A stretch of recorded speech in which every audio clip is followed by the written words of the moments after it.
Hey everyone, how are you? Hope you guys are doing very well in lockdown and enjoying my video. In this video, we will cover schools which is related to Shia as well as Sunni. So first we will cover Shia's schools. So these are the four schools. First is Itnna Asharia school.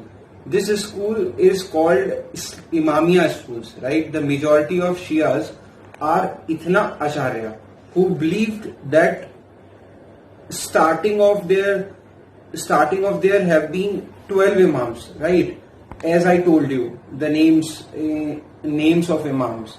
So you can easily get to know if you can see my previous video.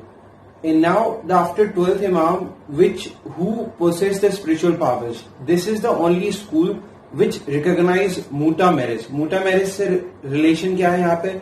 Muta marriage is related to that marriage for enjoyment and temporary.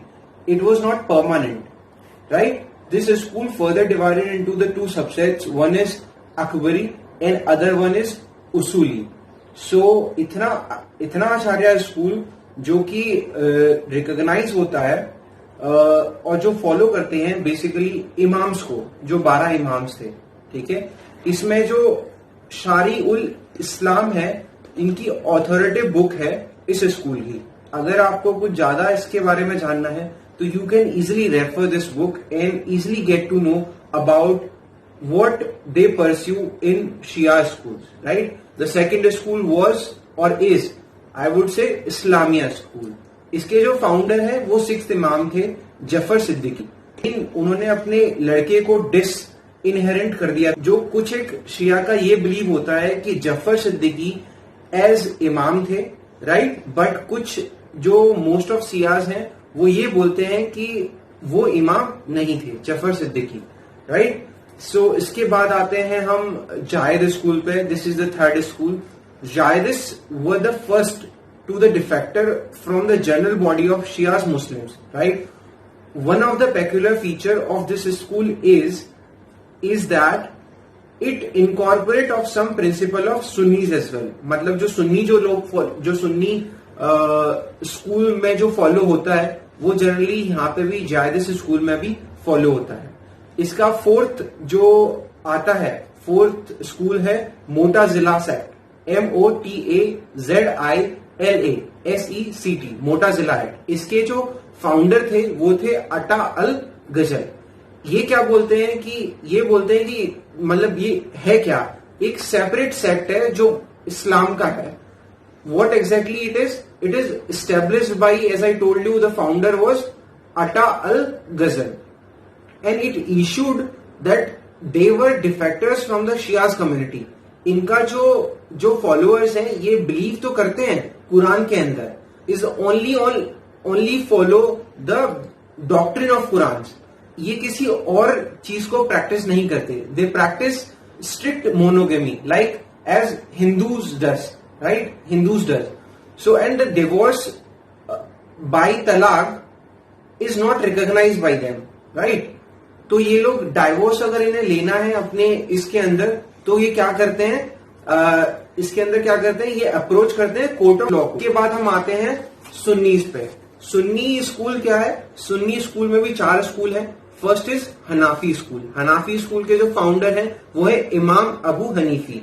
इनका कहना क्या था कि इस school में क्या होता है कि इनका मेन कंट्रीब्यूशन था, instead of accepting each and every tradition as a law of Quran, right?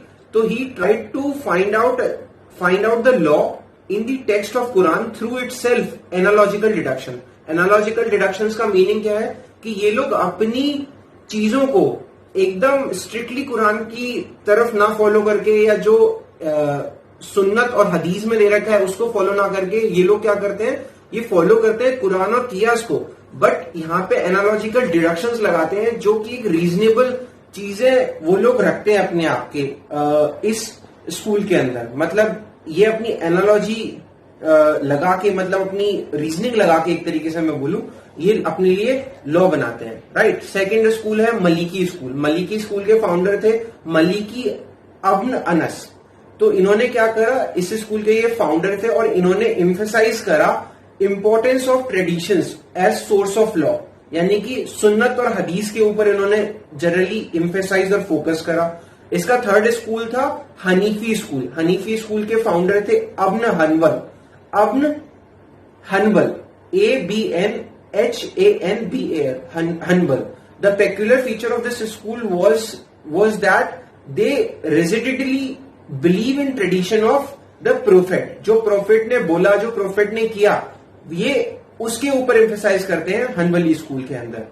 Last आता है सफीज स्कूल। सफीज स्कूल के फाउंडर हैं असन सफी। असन सफी ने क्या बोला? He relied more upon the tradition of the prophet, but he explained tradition in the light of legal reasoning and logic in the order to get a very balanced and systematic rule of law.